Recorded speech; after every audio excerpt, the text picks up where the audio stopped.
RDT అనేటువంటిది ఒక స్వచ్ఛంద సంస్థ. అనేక దశాబ్దాలుగా అనంతపురం జిల్లాలో అనావృష్ట ప్రాంతంలో అనేక సామాజిక సేవా కార్యక్రమాలు చేశారు.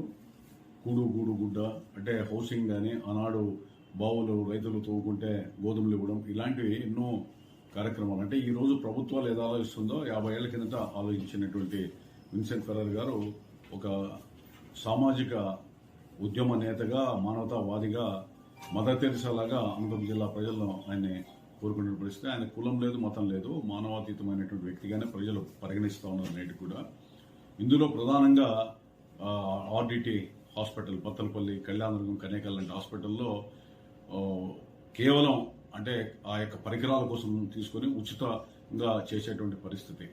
చాలా మంది కరోనా టైంలో కూడా బత్తలపల్లికి పోతే ఆ ప్రాంతంలో అక్కడ హాస్పిటల్లో కరోనా టైంలో మనం అక్కడ అడ్మిట్ అయితే మా ప్రాణానికి సేఫ్టీ ఉంటుంది అనేటువంటి భావనతో చాలా ఒత్తిడి కూడా జరిగింది. అక్కడ చాలా డిమాండ్ కూడా పెరిగింది. ఈ విధంగా పలు రకాలుగా కార్యక్రమాలు, చెక్ డ్యాముల, లేకపోతే విద్యా సంస్థల, లేదా ఇతరత్ర ఏమైనా కార్యక్రమాలు, అన్ని రకాలుగా విద్య వైద్య పరంగా వాళ్ళు అనేక రకాలుగా తీసుకున్నారు.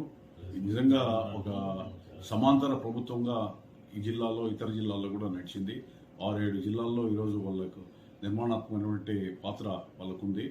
మరి ఏదో మరి ఏ ఉద్దేశంతోనో ఆ యొక్క నిధులు ఆపేశారు అనేటువంటి భావన ఉంది. ఆ నిధులు ఆపేయడం అనేటువంటిది నిజంగా ఇవన్నీ మూతపడే పరిస్థితి వచ్చింది కాబట్టి ప్రజల్లో కూడా తీవ్ర భయాందోళనలు నెలకొన్నాయి. అందుకని ఈరోజు రౌండ్ టేబుల్ సమావేశం ఏర్పాటు చేశారు. దాంట్లో కూడా వెళ్ళి అవే ఫౌండేషన్ తరఫున, అవే ద్వారా అనంతపురంలో ఆయన విగ్రహాన్ని కూడా పెట్టాం. అంటే అవే స్వచ్ఛంద సంస్థ ద్వారా ఒక మానవాతీతమైన వ్యక్తిగా, మానవతావాదిగా ఆయన పెట్టాలని చెప్పి ఆ రోజు కాంస్య విగ్రహాన్ని అనంతపురంలో ఏర్పాటు చేశాం. ఆ విగ్రహాన్ని తొలగించి మళ్ళీ నిర్మాణంలో కూడా అనేక కార్యక్రమాలు జరిగితే లాస్ట్ కేసులు కూడా నా మీద బనాయించారు. అయినా కూడా తుట్టదొరికి అది కూడా ఆ విగ్రహం కలెక్టర్ ఆఫీస్ కార్యాలయం ఎదురుగానే మళ్ళీ పునఃప్రతిష్ఠ చేశాం. ఈ విధంగా ఉన్నటువంటి ఆ ఫెర్రర్ గారిని స్పెయిన్, ఇతర దేశాల నుంచి వాళ్ళు కూడా ఆ విగ్రహం చూసి ఇంకా కొంత ప్రేరణ కలిగింది వాళ్ళల్లో. అందుకని రాష్ట్ర, కేంద్ర ప్రభుత్వాలు కూడా తప్పకుండానే ఈ ఆర్డిటి యొక్క సేవల్ని గుర్తుపెట్టుకుంటారు. ముఖ్యమంత్రి చంద్రబాబు నాయుడు గారు ఉన్నప్పుడు ఆ రోజు మెడికల్ కళాశాల ఆంధ్రప్రదేశ్కి వస్తుందంటే ₹1 కూడా డొనేట్ చేశారు. లోకేష్ బాబు యువగలంలో కూడా ఆర్డిటి స్వచ్ఛంద సంస్థకు పోయాడు.